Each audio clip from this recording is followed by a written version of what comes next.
नमस्कार, मैं हूं साक्षी शर्मा और आप देख रहे हैं सत्ता सियासत की बात। उत्तर प्रदेश की राजनीति का वो ऊंट अब करवट बदल रहा है जिसे विपक्षी खामोश मान बैठे थे। लखनऊ के गलियारों से लेकर दिल्ली की सत्ता तक आज एक ही नाम गूंज रहा है, मायावती। अक्सर कहा जाता है कि जब समंदर में खामोशी हो तो समझ लीजिए कि बड़ा तूफान आने वाला है। बसपा सुप्रीमो मायावती ने संगठन में जो सर्जिकल स्ट्राइक की है उसने सपा के माथे पर पसीना ला दिया है और बीजेपी के अवैध किले में सेंध लगाने की तैयारी कर ली है।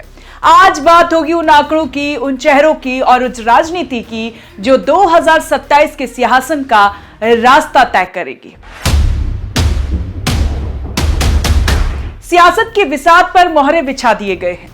मायावती ने अपने सबसे भरोसेमंद सिपा सालार नौशाद अली को उत्तर प्रदेश के 4 सबसे महत्वपूर्ण मंडलों कानपुर, लखनऊ, आगरा और मेरठ की कमान सौंप दी है।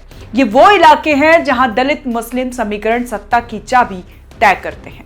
वहीं अशोक सिद्धार्थ को 4 राज्यों केरल, गुजरात, छत्तीसगढ़ और दिल्ली का प्रभार देकर यह साफ कर दिया है कि बसपा सिर्फ यूपी की प्रादेशिक पार्टी नहीं है बल्कि राष्ट्रीय धमक रखने वाली ताकत है।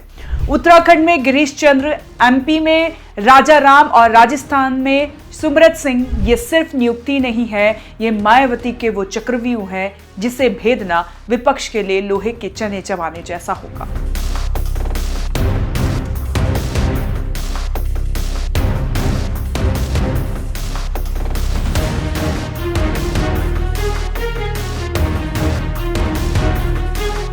अब बात करते हैं उन आंकड़ों की जो विरोधियों की नींद उड़ा रहे हैं। लोग कहते हैं बसपा खत्म हो गई, लेकिन डेटा कुछ और ही कहता है। सुनिए, चुनाव बसपा का अगर वोट शेयर हम देखें यूपी का 2019 लोकसभा चुनाव का, तो 19% सीटें उनके पास आई थी। 10 सीटें जीतकर उन्होंने सबको चौंकाया था। 2022 का अगर हम विधानसभा चुनाव देखें तो 12%, करीब 12% का उनके पास वोट शेयर आया था और 1 करोड़ वोट अकेले दम पर उन्होंने हासिल की थी। 2024 लोकसभा चुनाव की बात करें तो भले ही उनके पास 9% वोट शेयर आया हो, 0 सीट रही हो, पर 30 से ज्यादा सीटों पर हार जीत तय की। 9% हो, 13% हो, बसपा का ये कोर वोट बैंक आज भी मायावती के एक इशारे पर चट्टान की तरह खड़ा रहता है। ये वोट है जो ना तो सपा के पास जाता है ना कांग्रेस के पास, और अगर इस बार दलित मुस्लिम और अति पिछड़ा साथ आ गया तो 2027 में पीडीए का नारा देने वाले अखिलेश यादव के लिए डगर बहुत मुश्किल हो सकती है। बड़ा सवाल, क्या मायावती सपा के लिए खतरनाक है? जवाब है हाँ। अखिलेश यादव जिस संविधान बचाओ और दलित मुस्लिम गठजोड़ के दम पर 2024 में उछले थे, मायावती ने उसी नींव पर प्रहार शुरू कर दिया है।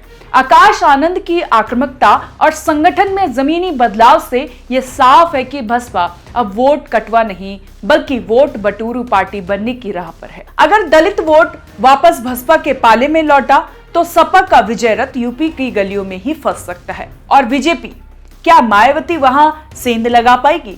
याद रखिए, बीजेपी का बड़ा वोट शेयर उन गैर जाटव दलितों से आता है जिन्हें मायावती ने इस बार अपनी रणनीति के केंद्र में रखा है।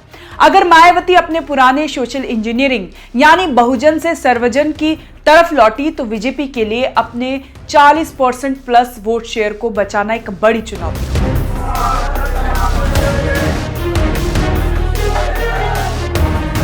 संगठन में फेरबदल तो बहुत देखे होंगे, लेकिन मायावती का यह दांव राजनीति की इनसाइड स्टोरी बयां कर रहा है। सवाल बड़ा है, आखिर क्यों मायावती ने अपने भतीजे आकाश आनंद के ससुर अशोक सिद्धार्थ पर इतना बड़ा दांव खेला और क्यों पुराने दिग्गजों को फिर से फ्रंट लाइन पर खड़ा किया गया है? इसके पीछे सिर्फ रिश्तेदारी नहीं बल्कि एक बहुत बड़ी पॉलिटिकल सिक्योरिटी छिपी है। पहला बड़ा कारण है, पिछले कुछ सालों में बसपा के कई बड़े चेहरे पार्टी छोड़कर चले गए। ऐसे में मायावती अब उन लोगों पर भरोसा कर रही हैं जो मिशन के प्रति वफादार हैं। अशोक सिद्धार्थ न केवल आकाश आनंद के ससुर हैं बल्कि वो पुराने मिशनरी कार्यकर्ताओं में भी रहे हैं। उन्हें 4 राज्यों गुजरात, दिल्ली, छत्तीसगढ़, केरल की कमान सौंपने का मतलब है कि मायावती अब पार्टी की चाबी अपने इनर सर्कल से बाहर जाने नहीं देना चाहती। दूसरा कारण उत्तराधिकारी की नींव मजबूत करना। आकाश आनंद को मायावती अपना उत्तराधिकारी घोषित कर चुकी हैं। अशोक सिद्धार्थ को अहम जिम्मेदारी देकर मायावती ने आकाश के चारों ओर एक ऐसा अनुभवी सुरक्षा कवच तैयार कर दिया जो भविष्य में पार्टी के भीतर किसी भी तरह की बगावत को रोकने में सक्षम होगा। ससुर और दामाद की ये जोड़ी अब देश भर में बसपा के काडर को एकजुट करने का काम करेगी। तीसरा और सबसे अहम कारण, यूपी 2027 का रण नौशाद अली जैसे पुराने चेहरों को कानपुर, लखनऊ और मेरठ जैसे मंडलों में भेजने का सीधा मकसद है मुस्लिम दलित समीकरण को फिर से जीवित करना। मायावती जानती हैं कि अगर 2027 में सत्ता तक पहुंचना है तो ड्राइंग रूम की राजनीति छोड़कर धूल फाकनी होगी। इसीलिए पुराने अनुभवी चावलों को फिर से हांडी में पकाया जा रहा है ताकि संगठन की पकड़ ढीली ना पड़े। मायावती की ये तैयारी बता रही है कि वो 2027 में किसी के पीछे चलने के लिए नहीं बल्कि सबको पीछे छोड़ने के लिए आ रही है। संगठन में बदलाव, नए चेहरों को कमान और आकाश आनंद का जोश, क्या ये नीला तूफान लखनऊ की गद्दी तक पहुंचेगा या फिर विपक्षी दल इस चक्रव्यूह को काट पाएंगे? आज की सत्ता सियासत की बात में बस इतना ही। कल फिर मिलेंगे एक नए विश्लेषण के साथ। देखते रहिए ONOG न्यूज।